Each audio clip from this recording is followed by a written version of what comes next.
यार मानना पड़ेगा, भारत एक अजीब जगह है। जहां दुनिया 5G, AI, चांद पर जाने की बात कर रही है, वहां कुछ लोग आज भी गाय का पेशाब पी रहे हैं। जी हां, गौमूत्र, और वो भी बड़े फख्र से, ऐसे जैसे कोई कोका कोला हो। अब जरा तसव्वुर करें, आप किसी बच्चे को कहें, बेटा ये पी लो, शिफा है। बच्चा कहेगा, अंकल ये पेशाब है, दूध नहीं। अरे भाई, गाय के अपने बच्चे को भी पता होता है कि पेशाब नहीं पीना, दूध पीना है। लेकिन यहां कुछ बाबा लोग, योगा मास्टर और टीवी पर आने वाले गुरु ऐसे बात करते हैं जैसे गौमूत्र पीकर बंदा हल्क बन जाएगा।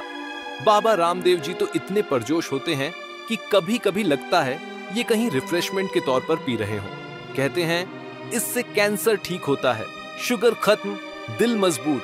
अरे बाबा, अगर इतना ही फायदा होता तो अस्पताल बंद हो चुके होते ना। अब दिलचस्प बात यह है कि वहीं भारत में कुछ अक्लमंद भी हैं, डॉक्टर, नौजवान, अदाकार, जो कहते हैं ये क्या पागलपन है भाई, ये पेशाब है, कोई जादुई शरबत नहीं। डॉक्टर्स की माने तो ये एक जहरीला मादा है जिसे जिस्म निकालता है और हम लोग वापस अंदर डाल रहे हैं। अर्जुन रामपाल जैसे स्टार्स तक कह चुके हैं, यार कुछ भी बोल दो, गाय को मां मानो, मोहब्बत करो, पर यार पीना छोड़ दो। अब तो ये हाल है कि कुछ कंपनियां पेशाब को पैक करके बेच रही हैं, जैसे कोई ऑर्गेनिक काव यूरिन हो।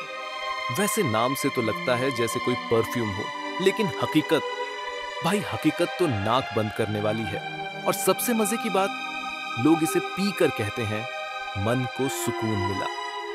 यार सुकून, हमें तो ये सुनकर भी दिल घबरा रहा है। देखो, मजा अपनी जगह, लेकिन सच ये है कि अगर आप आज के दौर में भी बगैर सोचे समझे हर चीज मानते जा रहे हो, तो नुकसान किसका होगा? आपका ही ना।